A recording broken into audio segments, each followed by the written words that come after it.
अक्षी झाडाच्या उंची एवढीच मुळे आलेली आहे. शेतकरी मित्रांनो, साहेबरावांच्याकडे आलोय. सातारा जिल्हा वेनेगाव गावात.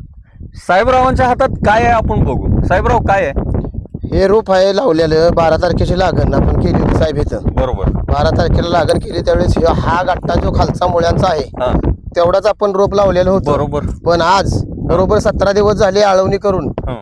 पहिली एकच आळवणी झालेली आहे ह्याला. एकच आळवणी हा, एका झाली. आळवण्यामध्ये ही मुळे आता माझ्याकडून काढताना तरी तुटलेली आहे थोडी. बरोबर. अक्षी झाडाच्या उंची एवढीच मुळे आलेली आहे. 1.5 फुटाचं झाड, हा. 1.5 फुटाची मुळी. हा, 1.5 फूट आहे. 1.5 फुटाचीच मुळे आहे. मुळे, बरोबर. तुटलेली आहे तरी अजून पुढं. हा. आणि मुळी बरोबरच एका आळवण्यामध्येच 4 फुटवे निघाले. 4.